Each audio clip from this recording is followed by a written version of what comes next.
Hello friends, welcome to my channel basic linguistics.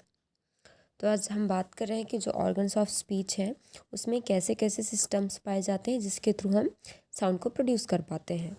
तो इसमें first system है the respiratory system, second है phonatory system and third है the articulatory system. अब पहले की बात करेंगे हम कि रिस्पायरेटरी सिस्टम होता क्या है, उसके अंतर्गत कौन कौन से साउंड आप प्रोड्यूस कर पाते हैं और कौन से ऑर्गन ऑफ स्पीच हैं जो कि हेल्पफुल रहते हैं।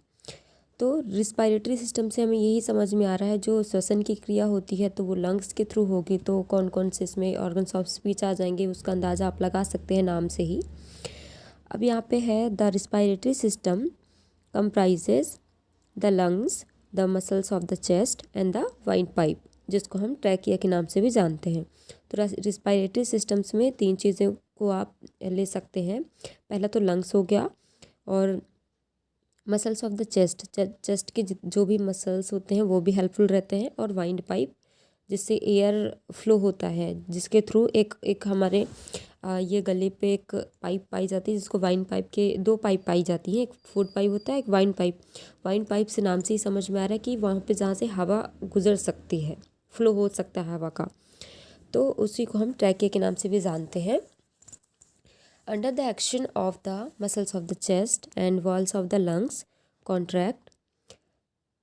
ओके, तो ये कोई भी जब एयर हमारे लंग्स में जाती है तो उसके थ्रू जो चेस्ट के मसल्स होते हैं या लंग्स के जो वॉल्स होती हैं, दीवारें जो लंग्स की होती हैं, उनमें कुछ कॉन्ट्रैक्शन होता है, कुछ एक्शंस होते हैं। This contraction pushes out the air from the lungs. ये जो कॉन्ट्रैक्शन होता है, जब कॉन्ट्रैक्ट हो जाता है ना, मसल्स अंदर की तरफ सिकुड़ जाता है, तो उस वक्त आप ध्यान दोगे तो जो एयर है उसको हम बाहर छोड़ रहे होते हैं। This air steam from the is for production of speech sound. ये स्पीच साउंड को प्रोड्यूस करने में हेल्पफुल रहता है, जो बाहर की तरफ एयर हम छोड़ते हैं। The air stream from the lungs moves up through the wine pipe and through the opening in the vocal chords. जो एयर स्ट्रीम होता है लंग्स से होते हुए, वो पहले मूव करता है किसमें, वाइंड पाइप में, देन ये वोकल कॉर्ड में पहुंचता है। This system helps the process of initiation of speech sounds. ये जो प्रोसेस होता है ना, ये जो सिस्टम बना है लंग्स से वाइंड पाइप में, फिर वोकल कॉर्ड्स में जाके फिर साउंड को प्रोड्यूस करना, ये जो सिस्टम है इसको हम कौन सा सिस्टम के नाम से जानते हैं, रिस्पायरेटरी सिस्टम। सेकेंड सिस्टम है इसमें फोनेटरी सिस्टम। इसमें क्या होता है, the phonatory system consists of लेयरिंग्स। आपको ये याद रखना है, इसमें इम्पॉर्टेंट ये है कि फोनेटरी सिस्टम में क्या क्या हेल्पफुल रहता है, लेरिंग्स, वोकल कॉर्ड्स, है ना। तो the larynx is a muscular structure होता है which is situated at the upper parts of the trachea. Trachea के ऊपर वाला जो पार्ट होता है, जस्ट ट्रैकिया के ऊपर वाला पार्ट। मैंने ऑर्गन ऑफ स्पीच आपको बताई है एक वीडियो में, तो आप अगर ऑर्गन्स ऑफ स्पीच के बारे में जानना चाहते हैं कि कौन सा ऑर्गन कहाँ पे सिचुएटेड है, और उसके बारे में कुछ भी जानना चाहते हैं, तो आप वो वीडियो को देख सकते हैं। तो ट्रैकिया के जस्ट अपर वाला पार्ट को हम बोलते हैं लेरिंग्स। ये एक मस्कुलर स्ट्रक्चर है। This is also known as Adam's apple. आपको ये याद रखना है, ट्रैकिया, ओके। तो ये जो लेरिंग्स है, लेरिंग्स को ही हम एडम्स एप्पल बोलते हैं, या वॉइस बॉक्स से हम आपको समझ में आएगा, जिससे हम वॉइस को प्रोड्यूस कर सकते हैं, उसको बोलते हैं वॉइस बॉक्स। अब देखो, इस डायग्राम में आपको मैं समझा देती हूँ। The larynx and vocal cords, larynx और वोकल कॉर्ड्स किसको कहते हैं। तो ये देखो, ये पार्ट जो है ये ट्रैकिया हो गया। अब हमें ये याद रखना है, जो ट्रैकिया होता है ना, ये दोनों क्या है, एक ये वाइट वाला पार्ट ये, और एक ये, इन दोनों को मिला के हम इसको क्या कहते हैं, ये वोकल फोल्ड या वोकल कॉर्ड्स। ये दोनों क्या है, वोकल कॉर्ड्स। जो कि क्या होता है, देखो इस पार्ट से क्या है, ये जुड़ा हुआ रहता है, और दूसरी तरफ से ये सेपरेटेड रहता है, खुला हुआ रहता है। और ये जो बीच में गैप दिखता है ना आपको, ये जो बीच में गैप है, इसको कहते हैं इपिग्लॉटिस। बीच में जो गैप दिया रहता है इसे इपिग्लॉटिस कहते हैं, या ग्लॉटिस भी कहते हैं। तो इसका मैकेनिज़्म ये है कि समटाइम्स ये जो लिप लाइक स्ट्रक्चर है वो पास पास आ जाती हैं लाइक दिस, और कभी कभी ये ऐसे ही ओपन रहती हैं। तो जब ये ओपन रहती हैं तो एयर का फ्लो आराम से हो जाता है, और जब ये पास पास रहती हैं तो जब कोई भी एयर इसके बीच से ऐसी गुजरती है ना तो थोड़ा वाइब्रेशन फील होता है। तो आपको याद रखना है कि जो दो पार्ट हैं ये लिप लाइक स्ट्रक्चर में, जो सामने से खुला होता है और पीछे से सामने से बंद होता है और पीछे से सेपरेटेड होता है, उनको हम वोकल फोल्ड कहते हैं या वोकल कॉर्ड्स कहते हैं। जो उसके बीच का जो गैप होता है उसको हम एपिग्लॉटिस या ग्लॉटिस कहते हैं। अब इसके आगे हम देखेंगे, inside the larynx there is a pair of lip like structure called vocal cords. Lip like structure को हम वोकल कॉर्ड्स कहते हैं। ये जो दो आपको दिख रहे होंगे, ये और ये वाइट कलर में, vocal cords are placed horizontally from front to back. They are attached in the front but separated at the back. तो ये सामने से अटैच होते हैं एक दूसरे से और बैक साइड से सेपरेट होते हैं। As they are separated at one end, they can assume a large number of position. The space between the vocal cords is called epiglottis or glottis. तो बीच में जो गैप दिया है कॉर्ड्स के, ये पिंक वाला ये भाग जो है ना, इसको हम बोलते हैं एपिग्लॉटिस या ग्लॉटिस। ठीक है। When food is swallowed vocal cords come together to close the glottis. जब हम खाना खाते हैं ना, जब वो हमारे गले पे आता है तो जो वोकल कॉर्ड्स हैं come together and close the glottis. तो ये वोकल फोल्ड होते हैं ना, जो अभी आपको कैसा दिखेगा, ये जो वोकल कॉर्ड्स ऐसा दिख रहा है ना आपको, तो जब हम खाना खा रहे होते हैं तो ये वोकल कॉर्ड क्या कहता है, ये पास ऐसे आ जाते हैं और इसको क्लोज कर देते हैं, ये एपिग्लॉटिस को क्लोज कर देते हैं ताकि खाना यहाँ अंदर से ना जाए। ठीक है। और ओके, ग्लॉटिस को क्लोज कर देता है। This closure prevents the food from entering the trachea. और अगर वहाँ से खाना अंदर जाता है तो ट्रैकिया में प्रवेश करेगा, जो कि बिल्कुल अच्छा नहीं होता है। तो ग्लॉटिस का बंद होना, क्लोज ग्लॉटिस होना मीन्स जो खाना है उसको ट्रैकिया में जाने से रोकता है vocal cord. When the breathe in or out, the vocal cords are kept wide apart and thus the glottis is open. जब हम हवा जो ब्रीथ करते सांस लेते हैं तो सांस लेते टाइम ग्लॉटिस खुला हुआ होता है ताकि एयर अंदर जा सके। तो हमें याद रखना है, जब हम खाना खा रहे होते हैं उस वक्त जो वोकल कॉर्ड्स होता है वो पास आ जाते हैं और ग्लॉटिस बंद रहता है। और जब हम सांस ले रहे होते हैं तो वोकल कॉर्ड्स का जो पोजीशन होता है, सामने से जुड़ा हुआ पीछे से खुला हुआ, तो वो ओपन कंडीशन में रहता है ग्लॉटिस, ताकि सांस जो एयर है वो अंदर जा सके। Then air can pass through it freely without setting the vocal cords into vibration. और ऐसे में जो एयर होती है वो अंदर आराम से जा पाती है जिससे कोई वाइब्रेशन नहीं होता। आप खुद इसको एज्यूम कर सकते हैं, जैसे मैं आपको समझा रही हूँ। जैसे कि ये अगर ये एपिग्लॉटिस ऐसे खुला हुआ है तो यहाँ से कोई भी एयर जाएगी तो ये फ्रीली चली जाएगी, कोई वाइब्रेशन नहीं होगा। लेकिन अगर ऐसा पास अगर वो दोनों आते हैं और ये जो ग्लॉटिस होता है ये यहाँ से बंद हो जाता है, तो कोई भी अगर यहाँ से एयर आती है तो इससे थोड़ा टकरा के जाएगी ना, तो यहाँ से क्या वाइब्रेशन होगा साउंड में, जो कंपन होता है ना साउंड के साथ एक, वो वाइब्रेशन ये क्लोज ग्लॉटिस की वजह से आता है। और अगर फ्रीली बोल पाते हैं तो मतलब ग्लॉटिस खुला हुआ है।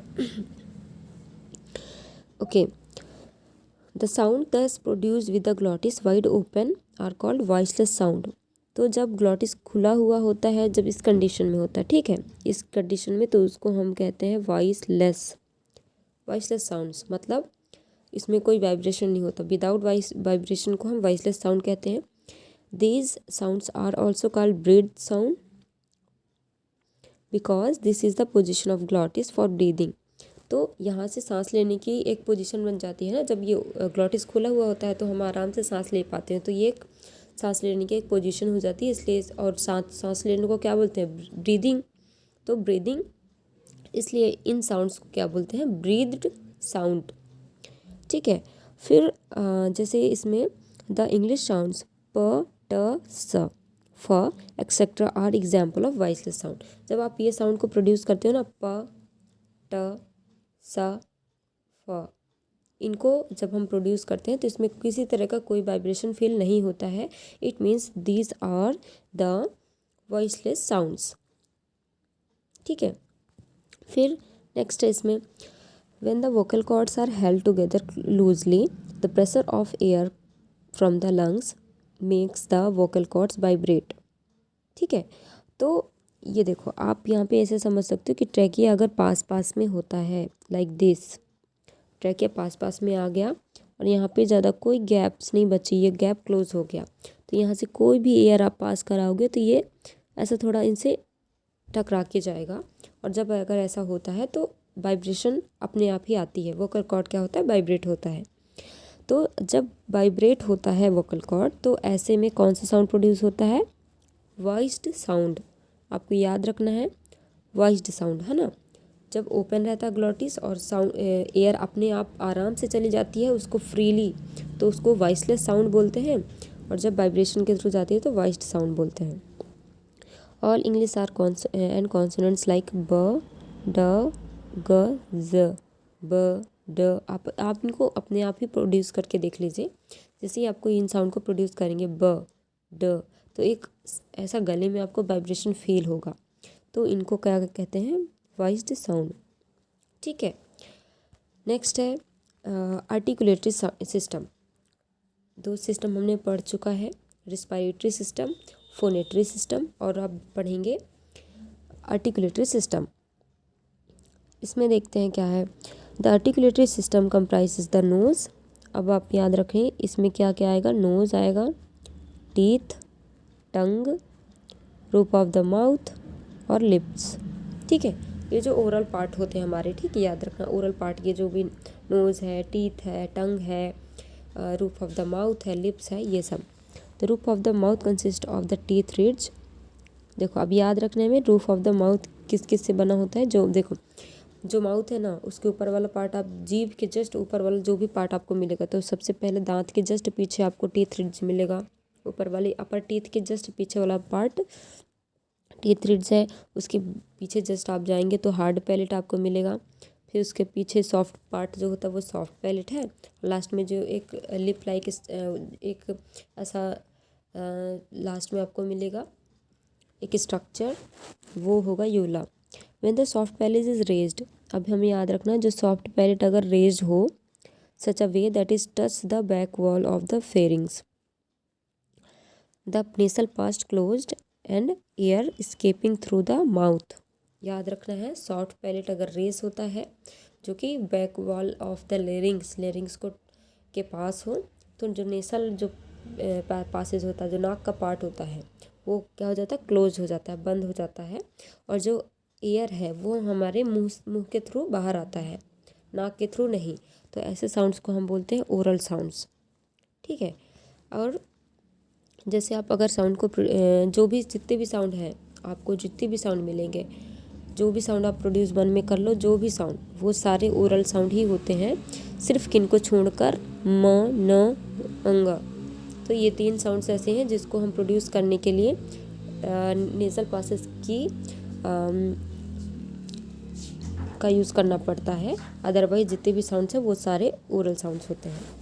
When the soft palette lowered, अभी क्या था, सॉफ्ट पैलेट रेज्ड था। अभी हम सॉफ्ट पैलेट को अगर लोवर्ड करते हैं तो कौन से साउंड प्रोड्यूस होते हैं वो देख लेते हैं। And the oral passage is closed.